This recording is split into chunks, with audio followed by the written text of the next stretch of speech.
Guys, HSBC just announced they're looking at cutting 10% of their workforce. That's 20,000 jobs that are looking to be ended. I don't know how else to say this, guys. AI is impacting every person, every level of every industry. Now, in some roles, they're much more susceptible to AI, and we're going to cover that in a little bit more detail in this video. But I do want to just double down on this idea that AI is impacting the way that companies are looking at hiring and firing and what roles, what they need. We kind of been talking about this a lot on the channel, so this won't be new if you've been subscribed. But the types of problems that were being solved in the past are not necessarily the types of problems that are going to need to be solved in the future by humans, because AI is just handling a lot of those tasks. And again, we'll talk about it more in the future. But listen, you don't just have to take my word for it that AI is playing an impact on these firing and hiring roles. Listen to what the chief executive, George El-Hedary, says. Sorry to all my Brits out there.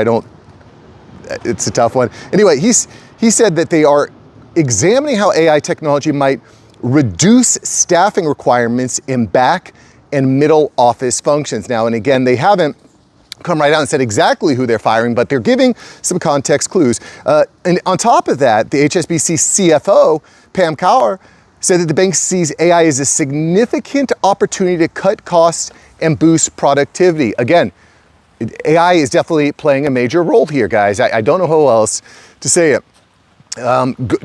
We've covered this too. Goldman Sachs credited about 5,000 to 10,000 jobs last year as being directly attributed to AI. We covered that in a video. Post a link to it here, what Goldman Sachs said. Challenger and Gray, just a couple months ago, or just last month, attributed nearly 10% of the layoffs this year to AI. So we're just seeing more and more and more jobs being terminated due to AI. And what's interesting, and again, I've kind of covered this a lot this week because it's really stood out to me, is that when we go back to 2024, only about 2 to 3% of job loss was attributed to AI. Well, now we're getting up into the 10%. What is it going to look like by the end of this year or next year? Are we going to be in the 20%? Is it going to continue to double? I don't know, but I do know that if you're not aware of what's happening in your role, then you are in trouble. Anyway, let's continue. Because you're probably still sitting there saying, Mark, I don't believe you. It's not AI, it's the economy, or it's tariffs, or it's over hiring and restructuring. And you know what? I'm not going to argue that those don't play a role. They do. They do. What I'm arguing, what we're seeing here is that AI is playing a larger role in the way that companies look at the problems they need solved by humans. Look, listen to this, listen to this. These are all companies that have announced layoffs due to AI. Amazon, 16,000, HP, 5,000, Mizuho, 5,000, Dow, 4,500, Block, 4,000, WiseTech, 2,000, Atlassian, 1,600. And a lot of those, this shouldn't be a surprise to subscribers. We've covered a lot of these layoffs and exactly what's happening in previous videos. Regardless, let's go back to HSBC. What are they doing here? Well, they want to simplify their operations. They want to cut costs. And of course, they want to exit businesses that aren't innovating and on an upward trajectory, right? And I think the question we need to ask as employees or even business owners out there, when you start to think about like, what roles do I need in my business? Or you think about what problems can I solve for customers? We got to go back to the classic movie Office Space. And there's a scene where the Bobs come in and they're just asking everyone in the organization, what is it you say that you do here? And that is the question. And I think everyone at every organization, including myself, guys, I ask myself this regularly, okay? And when you think about how you fit into organizations, you guys say, what do I do here? And then the next important question is say, what parts of my job could AI do? What parts of my job could AI do, or at least speed up? Okay, maybe something takes you, 2 hours now, but with AI, it could take you 5 minutes, right? This is the type of ways that we need to be thinking. And by the way, if your answer is none, you, my friend, are on the chopping block. About a year and a half ago, I covered robots in warehouses, and someone said a robot couldn't take my job. My warehouse job is safe because it's highly mobile or something. Guess what? There are over 1 million robots in Amazon warehouses now. Every job is somewhat susceptible. And I think, guys, the key here is that, there's going to be certain functions of your job that aren't going to be able to be automated with AI, that do need a human touch, but there are going to be other parts of your job that don't.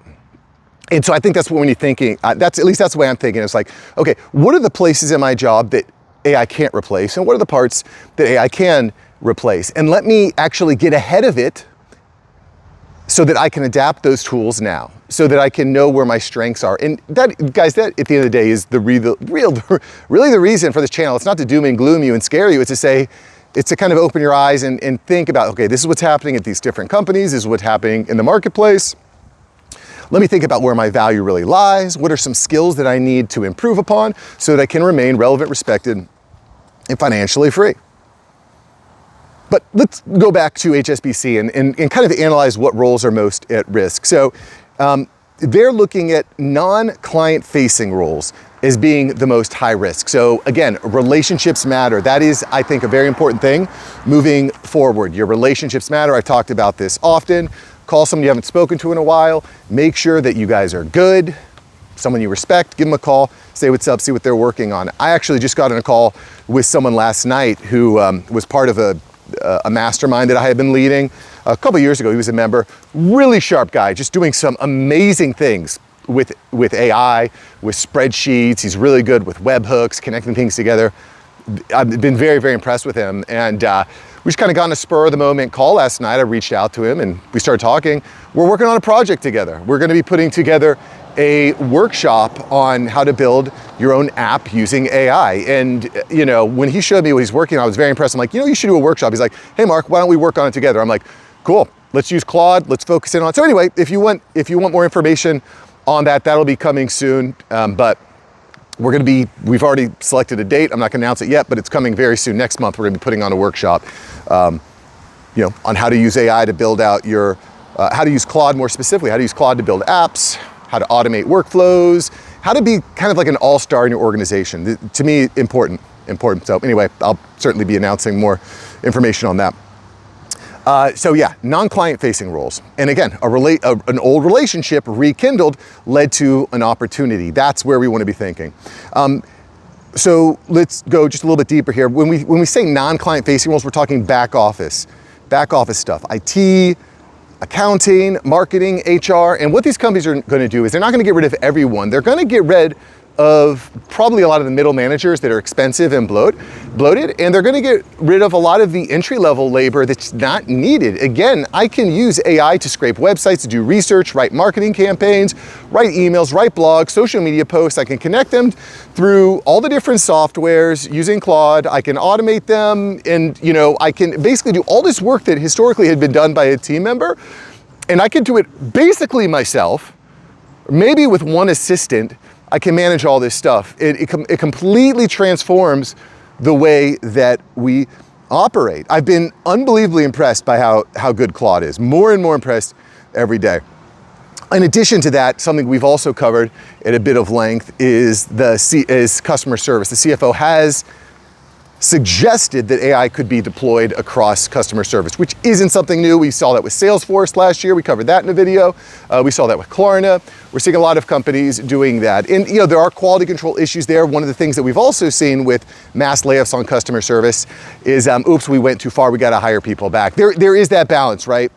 That's something we've been looking at with another organization that I'm involved with. We were looking at doing group onboarding, but we're like, well, we're not getting that many onboarding calls. Maybe it's better to do them one-on-one. Maybe that's going to help improve the experience for the user. So in any event, like there's this idea that we need to scale things up, but the more you scale, the less personal things get. And again, AI certainly is not perfect. I will say, I've become a bigger and bigger fan of using AI for customer service and customer support. I find it's quick. It's generally pretty good at answering questions and pulling information from the FAQs. If it doesn't get me there, okay, we can escalate it. But I think that every company is going to be kind of going that way. So guys, again, not doom and gloom. I actually am optimistic about the future. It's not doom and gloom, but the kind of the hope here is that, when you're subscribed to the channel, when you're engaging in the comments, that when you're learning this material, when you're keeping up with these trends, you're keeping up with these tactics, you're gonna be well positioned. You're gonna be in a position to be successful in this new world because AI changes everything. AI changes everything. I know people don't buy it, but it seems so obvious to me from the way I'm using it, discussing with other people. It changes everything. It changes everything. It's like the printing press. It's like the printing press. It's just so transformational. Lean in, guys. You know, if I had to say, like, what does it really take to be successful? The relationships. Adapt new technology. Don't be the old man on the porch saying, not on my lawn. Adapt it. Learn new skills. Grow your own personal brand, your own reputation for innovation. Within your organization, everyone should when they think of you, they should think, that guy is trying some interesting stuff. That guy is trying new things. Those are the people that are going to be poised to succeed, that put you in a good position. Because the reality is, you definitely don't want to get fired right now. It is a very, very tough market. And you know, what we covered in yesterday's video, I'll post a link to it right here. Go watch yesterday's video. Jerome Powell and the Fed announced that private companies are not hiring right now. He said it's basically zero. He gave a few reasons for that. One of them is AI. Go check out the video right here. I'll see you there, boys. Peace.